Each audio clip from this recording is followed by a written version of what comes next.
I have to see something different. I have to see myself differently, and now I can go and take different action, and it's going to motivate that action. When you get that new information and it makes sense and you see the world differently, now you can act differently and you can improve your life. Transformation, that's going to be heavy. That one's going to be heavy, all right? Put your seatbelt on for transformation. Ask yourself who you want to be, not what you want to do. You know, yes, you want to lose weight, but what you're really trying to do is get the picture in your mind of a healthy person. You're trying to see yourself as a healthy person. And when you see yourself that way, your actions are going to start to line up.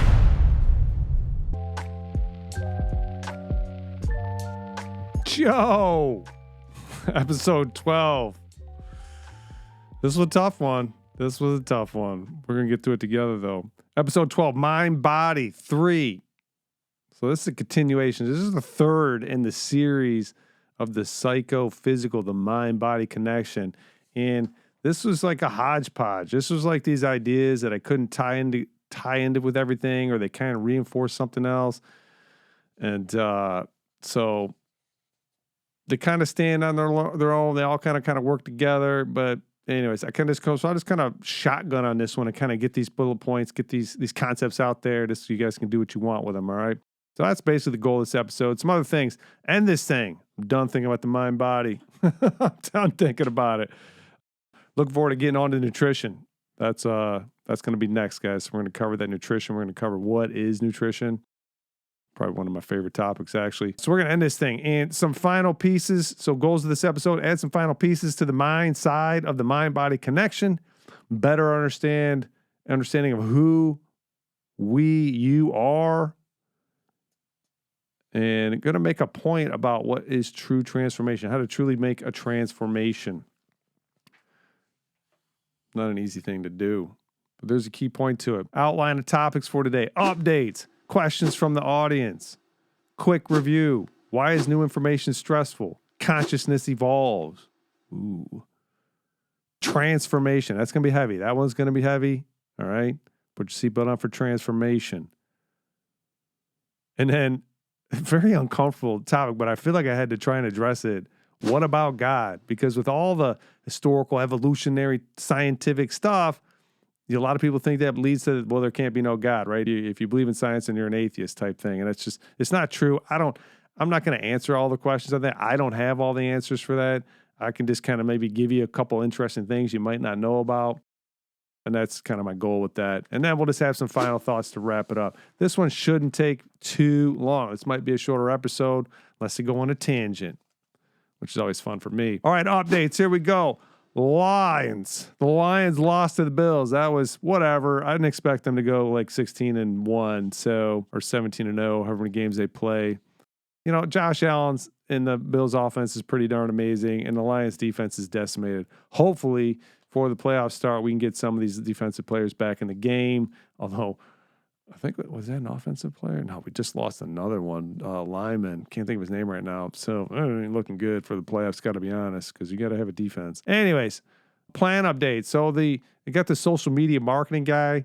We've changed his plan again, because that's how it goes. You have an idea. You think this is how it's going to work. You give it a shot. And it's working well. Got to make some changes, but we revamped because the second plan had me doing way too much work. I just don't have the time between putting these podcasts together and doing things for the gym and taking care of myself. Like, I'm pretty tapped out. Like, I'm ready for a break, to be honest. But so we changed the plan again. We're going to fully focus most of our time on YouTube. And we'll post a couple times in the Instagram account, but that's going to be the focus is YouTube. Okay, subscriber update. Email went from 62 to 61.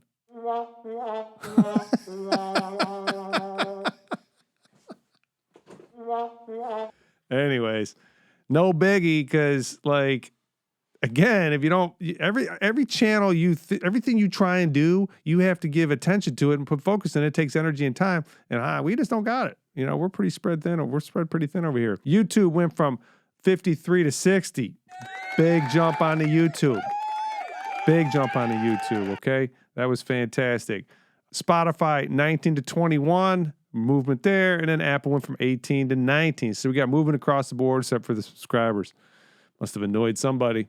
Reminder, please submit your questions to dennis@dennisfenrich.com or reply to the email. One of you won't be able to do that anymore.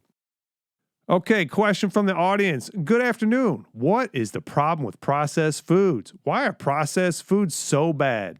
Thank you and have a great day. That's a great question. Simple and concise, okay? Let me make a couple points about processed food. Everything you eat is processed. Everything. If you think about what processing is, well, think about this. And we're going to get into this when we get into nutrition in the next episode.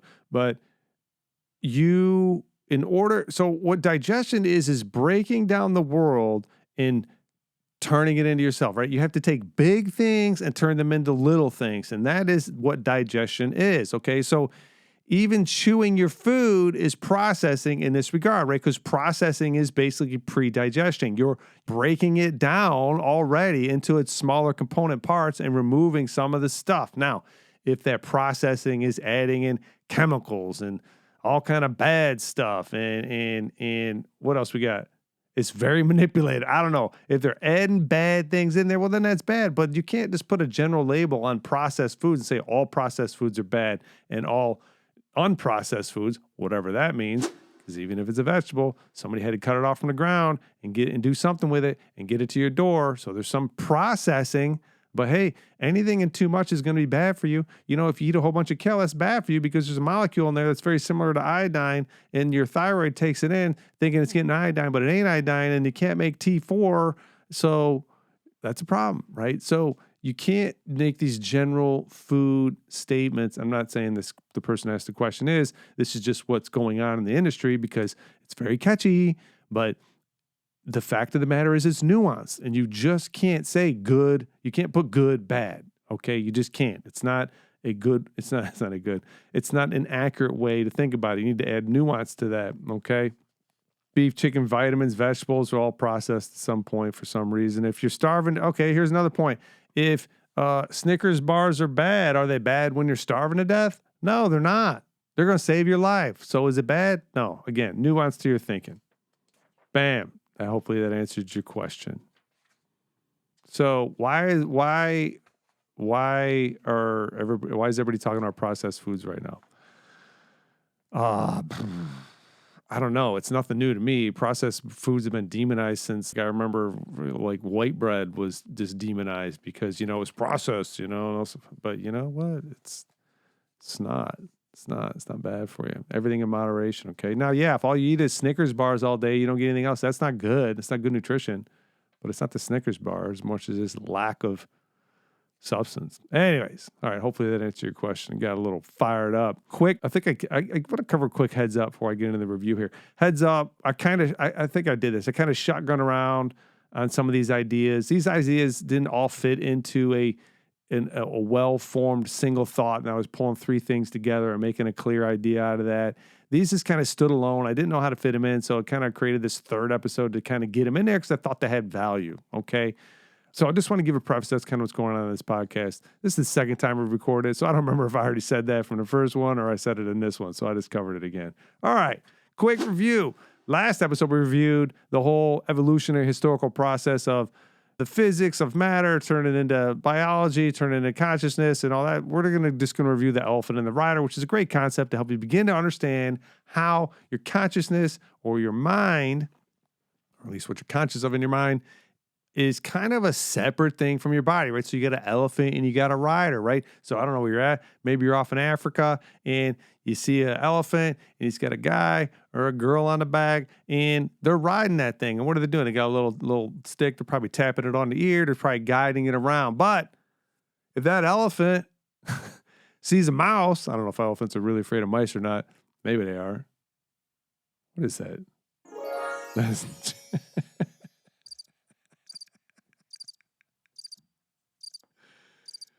oh my God. I don't know. They're definitely afraid of lions though, okay? All right. So that all of a sudden that elephant's fired up. Well, that elephant is your body and your mind is the rider, right? And it's good to conceptualize yourself this way because it helps you begin to understand why change is so hard, right? Like change is hard because you got this change first is getting your what you want and your actions to line up. That's what changes. There's this thing that I want in my mind. I need to get my actions, my body to line up. And thinking about the elephant and the rider kind of helps you go, oh yeah, that's why this is hard, difficult at times. But it also helps you get better control over that, right? Okay. So that was the review. Just to kind of bring that into your thinking before we cover some of these individual topics. All right. Why is new information stressful? Dennis, why is new information stressful? Well, I learned this like 4 years ago. New information is stressful because our normal physiological state is not calm. Our underlying biological normal state is actually freaked out, okay? And how you can begin to understand this is, right now you're in a place that you know, and if you were to be transported to a deserted island, you'd be in a place you did know, especially if it was like nighttime and then you heard all the sounds of the night, right? All of a sudden, your physiology, your senses would go full alert, and you'd be trying to figure out what was going to hurt you, kill you, eat you, and you would just be fired and wired trying to survive, right? That's actually your normal physiological state.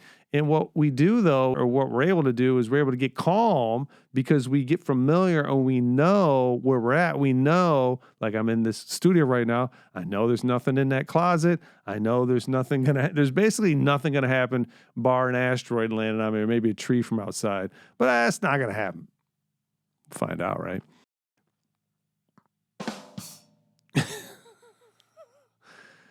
Couple examples. Desert Island, I already did it. I got a cat 10 years ago, and what we had to do with the cat was we had to get kitty litter.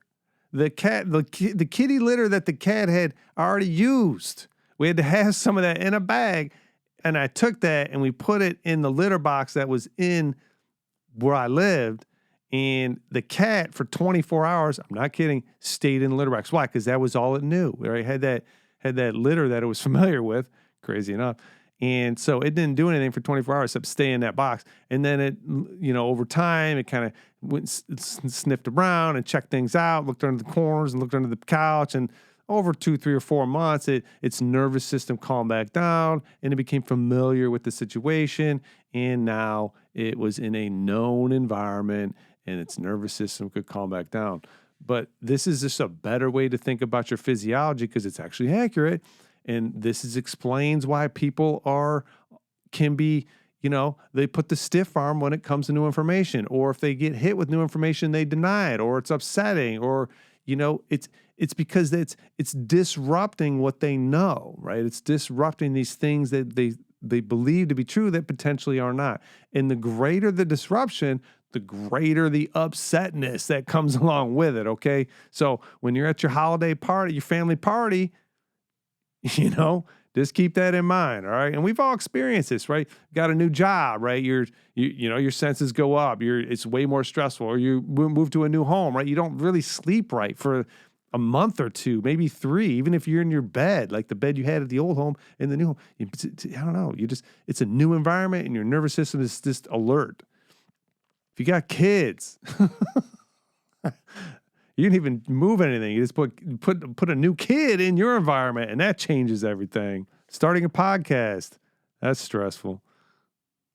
So this is why people don't want no information. We used to say that put their head in the sand, right? Somebody's putting their head in the sand. It's also why people seek out this thing called confirmation bias, always seeking out the same information to reinforce what we already think. It's because new information is disruptive. And I can totally get it, right? There's times in my life where I don't need no new information. I got enough going on right now that I'm just keeping it together with what I got. And once things settle down here, then I'll maybe start going out there and get some new information again. But for now, I'm good. I don't need to know everything that's going on in the world right now, right? I'm good. I got enough. So I'm not blaming anybody. You just got to be aware you're at and whether you're in a place to receive new information or, hey, look outside yourself and see if maybe the person crossing you isn't ready to receive the information that you want to put on them, right? Okay, so that is why new information is stressful. Another concept here. Consciousness evolves, and I think this is really interesting. We view the world like, if you look around you, everything around you is because somebody had an idea. It's really fascinating to think about, right?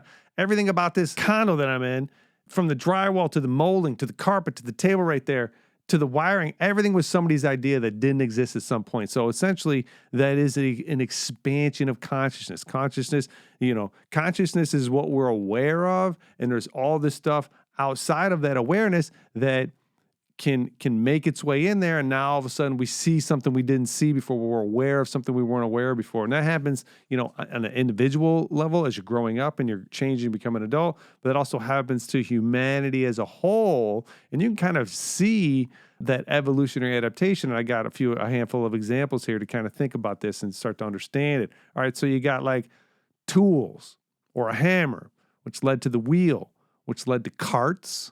So you could pull rocks around or something. Maybe the meat that you just, you bagged a buffalo and you got to cart that meat around now. Carts led to carriages. Now we riding around. Carriages led to cars. Cars led to roads. Roads led to highways.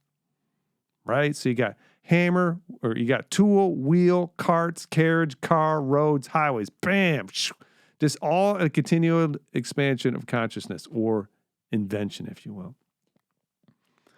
Fire led to metalworking, led to electricity, because now you got the copper wire, led to industry, led to microprocessors, led to internet and AI. Some people think the AI will be the death of us. I don't think so. Somehow, seems to be some guiding force that keeps us from screwing the whole thing up. We keep going. Listen, things are better than they were 2,000 years ago. Things are better than they were 10,000 years ago. Things are better than they were 50,000 years ago. Things continue to get better. It seems to be a direction to what's going on, and we'll cover that in the last little topic there on the GOD. Okay, language led to writing, led to the Ten Commandments. There it is again. Led to the Bible, and led to Western civilization. If you don't know, Western civilization is basically built off of the Bible. And then some other ideas that, kind of came up in there. Two more examples here. Hot air balloons, airplanes, prop planes, jet planes, space shuttles. And the last one, trade or exchange. So long time ago, money didn't exist. If I had a bag of cheese and you had a hammer, we could exchange for that, but money didn't really exist. And then kind of money came into existence. We started to represent, the cheese could be represented with, some gold or some silver or something. So I didn't have to carry the cheese around, and the gold and the silver didn't spoil, which is key, right? So I could store its value somewhere. So basically, exchange led to money, led to banks, led to currency, and led to the stock market. So some fascinating stuff right there. So consciousness, and the consciousness as a whole expands. And this is the main reason why I wanted to say this, because this happens with humanity as a whole, but it also happens with you as an individual, right? You can expand your consciousness and improve your world by beginning to get a better understanding of what's going on around you and how to do things. And when you get that new information and it makes sense and you see the world differently, now you can act differently and you can improve your life. So it happens individually as it happens on a whole as well, which is pretty cool to think about. Okay, so that was Consciousness Evolves, which I think is kind of cool. Next one here, two more topics. We got transformation. Let me get a drink of water. Play some crickets for you guys.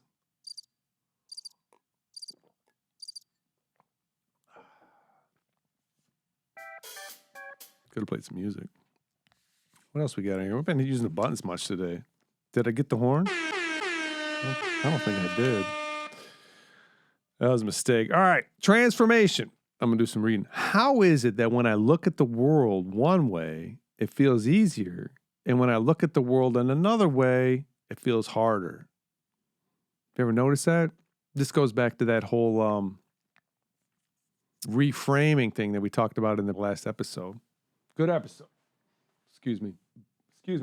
Good episode. Check it out if you didn't hear it. The world hasn't changed. It's exactly the same.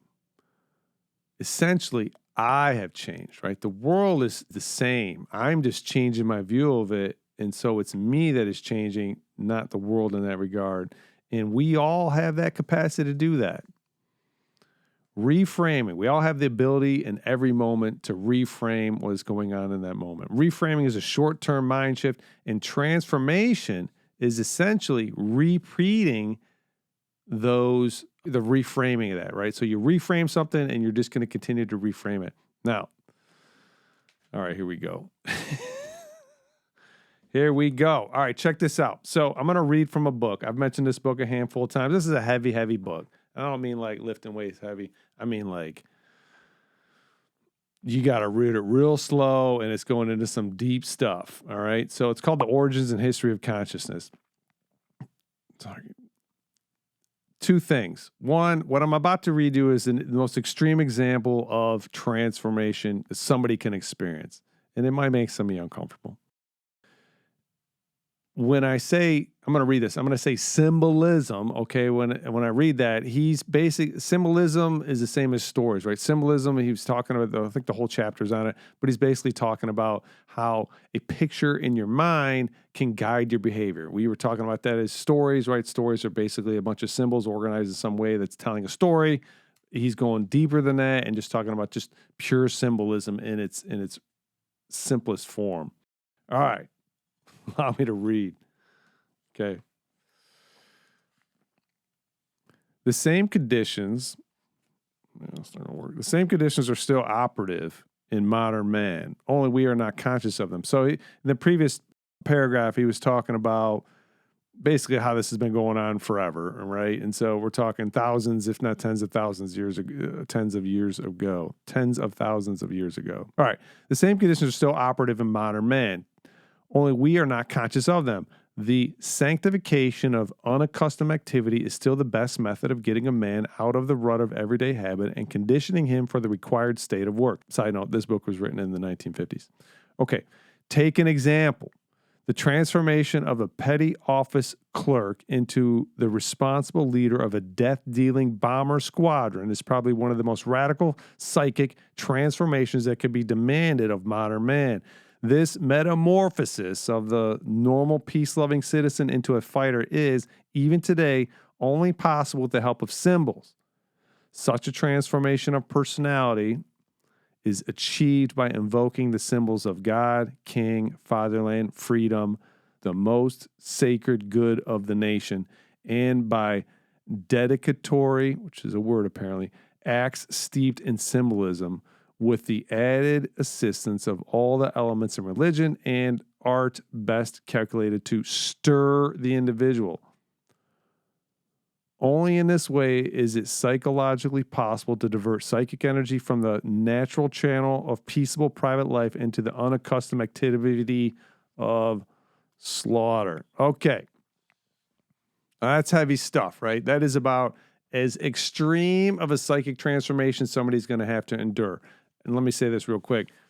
I'm thankful that I didn't have to experience that, but I'm also very thankful for the ones who did, who fought to keep freedom free here for the United States. Okay, so his point is that if you want to make a psychic transformation, it's going to come from what you're picturing in your mind, okay? So I know pretty much anybody who's listening to this is either in the process or trying to live a healthy lifestyle. And so what I would say to you is ask yourself who you want to be, not what you want to do. You know, yes, you want to lose weight, but what you're really trying to do is get the picture in your mind of a healthy person. You're trying to see yourself as a healthy person. And when you see yourself that way, your actions are going to start to line up. And it has to create emotion, right? You're not really seeing it if it's not stirring something, as he said in there, if it's not stirring something in you and getting you emotional about it. Because it's the motion, the symbol is triggering the emotion is driving the behavior, okay? So if you're not feeling motivated, you got to get your mind right and to get you going in the right direction. All right, what else do I got in here? How do you change into a healthy person? You change the picture of who you want to be. Oh, yeah. So that is the mind, and then emulate it with action. So let me say it again. How do you change into a healthy person? You change the picture of who you want to be, which has to do with your mind, what you're seeing, and then you emulate it with action. And action is going to be from your body. So this is tying into that mind-body connection, right? I have to see something different. I have to see myself differently, and now I can go and take different action, and it's going to motivate that action. This is how you get a true psychic transformation.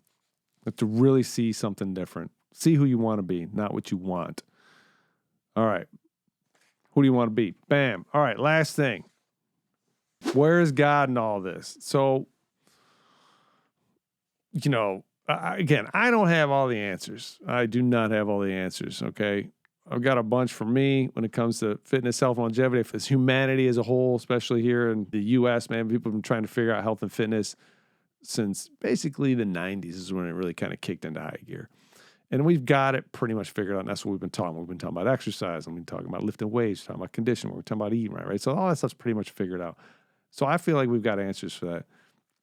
But I'm not going to try and say I have the answer when it comes to God. I don't. I believe in a God. I believe in there's this underlying force that is moving everything in a certain direction. And so that's what I'm going to present to you right now. Okay. What do we got on here? So something I want to point out. Our ancestors we're doing the same things our ancestors have been doing. Basically, we're curious and we're looking and gathering information. And our ancestors have been doing that forever as well, right? They were looking out into the world and trying to see, hey, what makes sense based on the information that we have? I'm observing these things happening. Here's what I know about the world. And so this is where I believe God to be. And I think what needs to happen and what we're experiencing in our culture is this rock and a hard place where it's like, hey, I believe there's a God, but hey, man, there's this whole evolution thing, and there's this matter, and life kind of formed up out of that, and there's these photons, and what about this 14 billion year thing? And so right now, I feel like our culture's trying to make sense out of all that, and we're getting there. And I just wanted to point out a couple things that you might not know. Maybe it's one thing that you might not know. Well, first of all, things are getting more complex. Things went from less complex, which is just simple matter, which didn't really do much. And I'm talking about rocks and light and that stuff that just doesn't really do much. And it formed up and it created life. And then that life went from single cell to multi-cell to organisms to consciousness, essentially. And so that is less complex to more complex.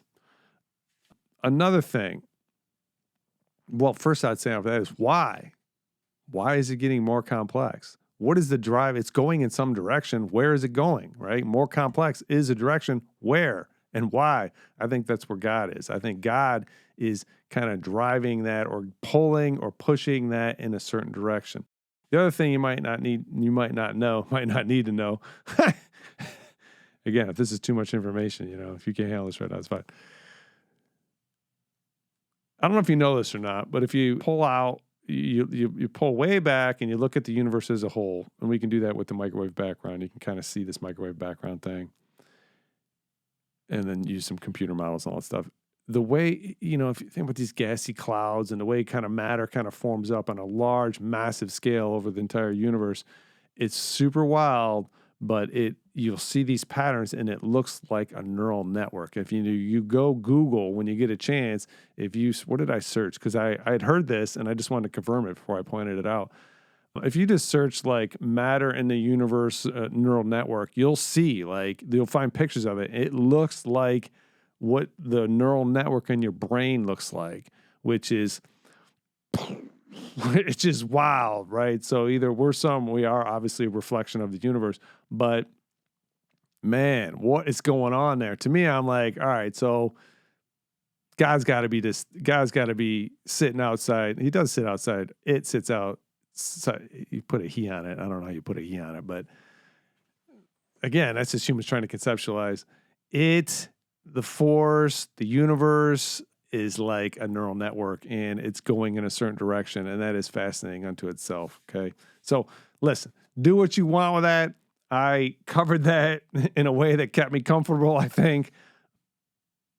God could be the governing force of the entire universe, okay? I'll leave it with that. All right, guys, let me get you with some final thoughts, and we're going to wrap this up. Okay, so final thoughts on this whole past 3 episodes, right? Mind and body affect each other. I hope you get that more than anything out of all this, or one of these 3 main points. Mind and body affect each other. What you can do is get good at affecting both of those, right? You can affect your body by moving and feeding it good stuff, and that's going to help it to feel more, have more energy and feel better. And you can also affect your mind by what are you thinking about? What are you picturing? What are you doing to feed your mind to help both of those things work together and get you going in the direction you want to go? Change how you view the world, and you change how you act in it. Hopefully that's what this podcast is doing. It's helping you see yourself, the world, the people around you differently, your physiology, your mind, and it's helping you to behave in a way that you want to, that get you closer to your goals, which I know we all want to feel better. We want our body to function better. We'd like it to look better. And hopefully this is helping you guys do that. And then lastly, for transformation, don't ask what your goals are. Ask who you want to be. Then you will know what your goals are. And I think that's the meat of it right there for the mind body. Happy to wrap this up, guys. It's been, this is newer to me. I started getting into this stuff like 8 years ago, the whole like mind and behavior and all that stuff. And so it's newer to me and I enjoy talking about it, but it's not like the area that I'm super confident in, right? 8 years of learning is pretty good, but I don't really think, I think you need 20 to speak on authority in that. And that's where I'm an authority in the fitness side. I just am. I've been doing it for 35 years. So bam, that's where I'm the most confident. So I'm super pumped. Looking forward to getting into nutrition next week and breaking that down in more detail. So, all right, guys, that's it for this week. I hope you enjoyed it. If you got any questions, you can submit your questions at dennis@dennisfenrich.com. Like and subscribe us on YouTube. And, share something with your friends. Help us grow, guys. And we will see you at the movies. No, we'll see you next week. All right, bye.